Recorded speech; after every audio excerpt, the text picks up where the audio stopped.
नमस्कार दोस्तों, आरो यारो के टेस्ट सीरीज के इस वीडियो में आप सभी का एक बार फिर से हार्दिक स्वागत है। आज हम देखेंगे टेस्ट नंबर 39 को और अब तक के 38 टेस्ट कंप्लीट हो चुके हैं। तो अगर आपने अभी तक नहीं देखा है तो आप चैनल के प्लेलिस्ट में जाइए, वहां पे आपको 1 से लेकर 38 तक के टेस्ट मिल जाएंगे और आप वहां से देख सकते हैं। तो आज हम देखेंगे टेस्ट नंबर 39 को और पहला प्रश्न है, निम्नलिखित में से कौन सा सही सुमेलित है। तो आइए देखते हैं। पहला है पीला फास्फोरस, धूम्र बम दिया गया है। तो दोस्तों धूम्र बम बनाने में पीला फास्फोरस इसका प्रयोग होता है, तो पहला कथन सही है। दूसरा है लाल फास्फोरस, माचिस, तो माचिस बनाने में लाल फास्फोरस का प्रयोग किया जाता है, यह कथन भी सही है। तीसरा है काला फास्फोरस, तो जैव चिकित्सा में इसका प्रयोग किया जाता है, तो यह कथन भी सही है। तो इस प्रश्न का सही जवाब होगा ऑप्शन नंबर डी, यानी कि तीनों कथन बिल्कुल सही है।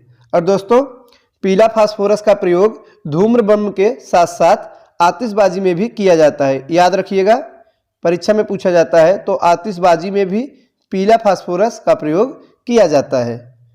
अगला प्रश्न है, निम्नलिखित में से कौन सा सही है। पहला है शरीर में सारा रक्त किडनी के माध्यम से शुद्ध होता है। तो दोस्तों यह कथन बिल्कुल सही है, तो पहला कथन ही सही हो जाएगा। जो शरीर का रक्त होता है वो किडनी के माध्यम से शुद्ध होता है। तो इस प्रश्न का सही जवाब होगा ऑप्शन नंबर ए। अगला प्रश्न है, निम्न कथनों पर विचार कीजिए। तो आइए देखते हैं। 3 कथन दिया गया है। पहला कथन है कि जापानी इंसेफ्लाइटिस एक विषाणु जनित रोग है। तो दोस्तों यह कथन बिल्कुल सही है। जापानी इंसेफ्लाइटिस यह एक विषाणु जनित रोग यानी कि वायरस से होने वाला रोग है। दूसरा कथन है इस रोग का उद्गम यानी कि इस रोग की शुरुआत जापान से हुआ था, बिल्कुल सही है। तीसरा है इस रोग का प्रसार क्यूलेक्स प्रजाति के मच्छर से होता है, तो क्यूलेक्स प्रजाति के मच्छर से ही इस रोग का प्रसार होता है, सही है। और इस रोग से बच्चे ज़्यादा प्रभावित होते हैं, यह कथन भी बिल्कुल सही है। तो सही जवाब होगा ऑप्शन नंबर डी, यानी कि उपरयुक्त सभी कथन बिल्कुल सही है। अगला है कथन और कारण दिया गया है।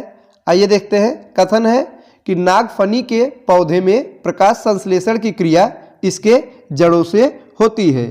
तो दोस्तों यह कथन बिल्कुल गलत है। नागफनी के पौधे में जो प्रकाश संश्लेषण की क्रिया होती है वे जड़ों से नहीं बल्कि तनों से होती है। तो कहाँ से होती है? तनों से। तो कथन गलत हो जाएगा। कारण है अधिकांश मरुस्थलीय पौधों की जड़ें जल अवशोषण के लिए मिट्टी में बहुत गहराई में चली जाती हैं। दोस्तों यह सही है।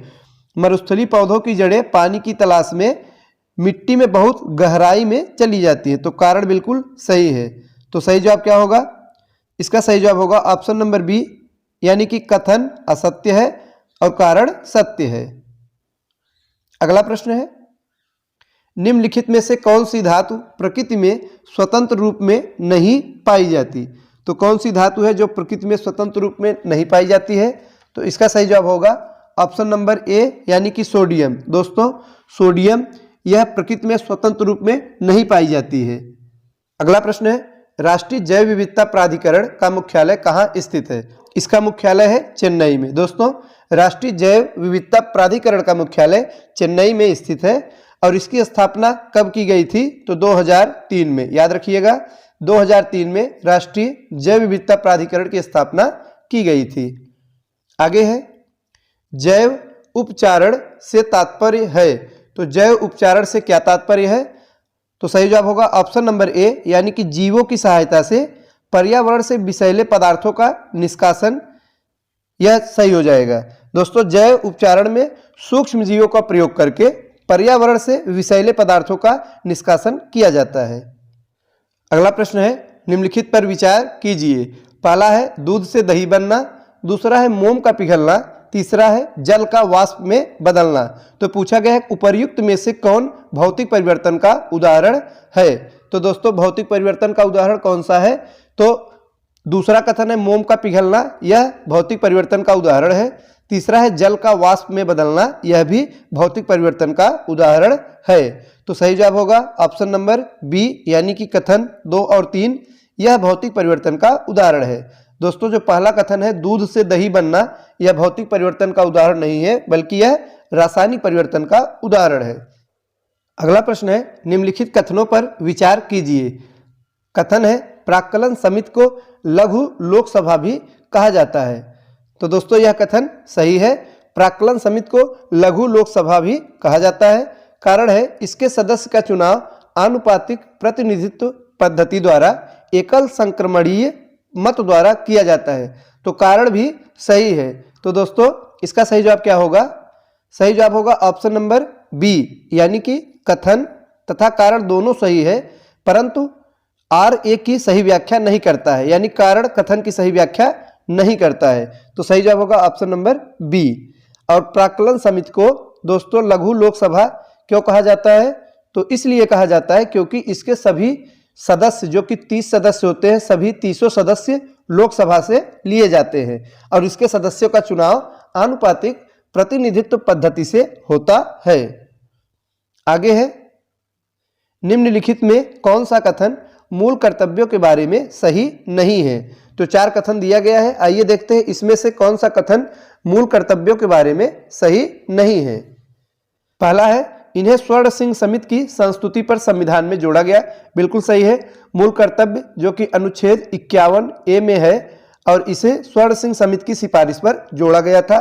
तो कथन ए सही है। बी है, इसे 44वें संविधान संशोधन के माध्यम से जोड़ा गया, ये गलत हो जाएगा। दोस्तों मूल कर्तव्यों को 42वें संविधान संशोधन के तहत जोड़ा गया था और वर्ष 1976 में। तो कब जोड़ा गया? 1976 में 42वें संविधान संशोधन के तहत इसे जोड़ा गया, न कि 44वें। तो कथन बी यह गलत हो जाएगा। सी है, इनका स्रोत सोवियत संघ का संविधान है। तो मूल कर्तव्य कहाँ से लिया गया दोस्तों? तो सोवियत संघ रूस से लिया गया है, यह कथन भी सही है। और चौथा है, इसे संविधान के भाग 4 क में रखा गया है, यह भी सही है। तो दिए गए विकल्पों में से ऑप्शन नंबर बी यह सही सुमेलित नहीं है। मूल कर्तव्यों को 44वें संविधान संशोधन के माध्यम से नहीं जोड़ा गया, बल्कि इसे 42वें संविधान संशोधन 1976 के माध्यम से जोड़ा गया। तो दोस्तों ये थे आज के महत्वपूर्ण प्रश्न। मिलते हैं अगले वीडियो में कुछ नए प्रश्नों के साथ। तब तक के लिए नमस्कार।